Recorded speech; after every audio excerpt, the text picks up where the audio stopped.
Welcome to part 3 of the resume writing tutorial, Important Reminders.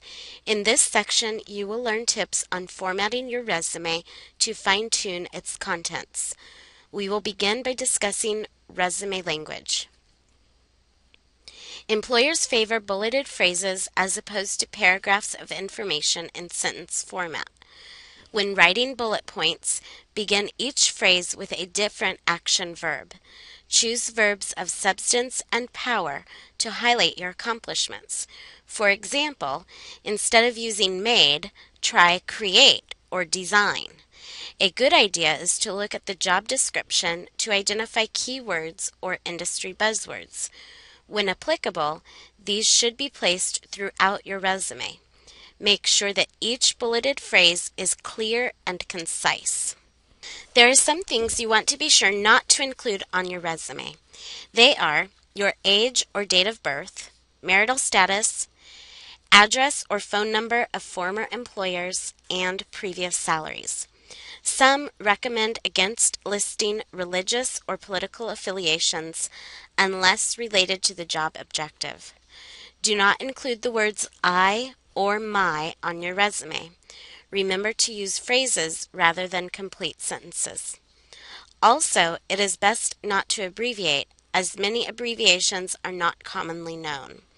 Specific dates are not necessary, only list the month and year. When formatting your resume, there are several considerations to make. Many employers are now saying a 1 to 2 page resume is acceptable as long as everything on the resume relates to the job objective. If you have information that is not applicable, it is advised to delete this information. It is recommended to use black ink and a white or off-white resume paper. The font you choose to use should be easy to read and 11-point font size minimum. Common font styles are Times New Roman and Arial. Your margins should be no bigger than 1 inch. If you are having a space issue, you may reduce your margins to a 1/2 inch on all sides. Be consistent in your formatting. This includes when you input dates and if you choose to abbreviate the state in which you live.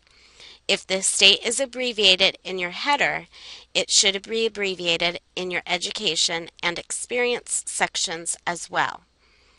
Be sure to check your verb tense in the bullet points. If you are writing about a current job, the action verb should be in the present tense.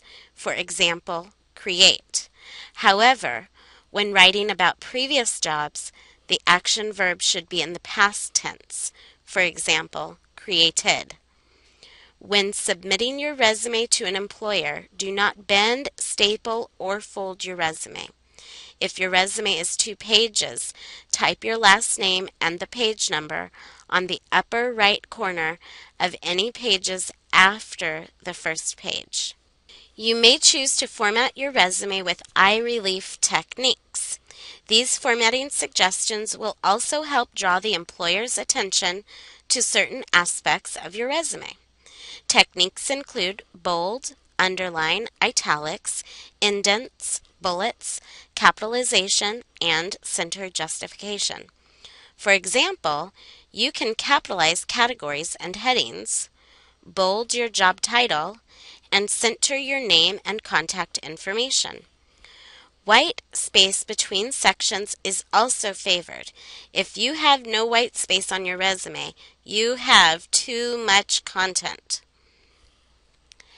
A reference section on your resume is no longer standard, even when it states references available upon request. Instead, include your references on a separate page. Use your header, name and contact information, then type the heading References, and list the name and contact information for each of your references. Be sure to check with each reference before listing their name on a resume or job application, and provide each reference with a copy of your resume. Don't forget, before you are finished, check the following. Make sure the voicemail greeting for the phone number you list is professional. Also, use an email address that conveys professionalism. An employer will look at your resume for less than a minute, so focus your content on the employer's needs. You can get a better understanding of the employer's needs by reading the job description and researching the position or company. Spell check and review your resume very carefully. Employers are now throwing out resumes that have even one spelling mistake. Get feedback.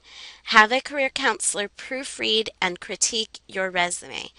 It is always helpful to have a second opinion.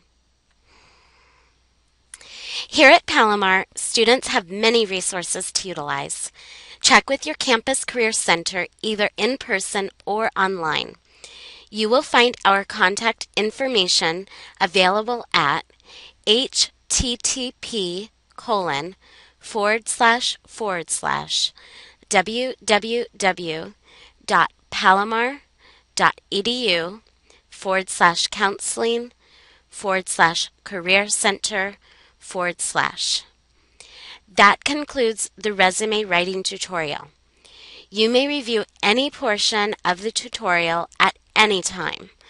Remember to make an appointment with a career counselor in the Career Center for a resume review. We look forward to seeing you.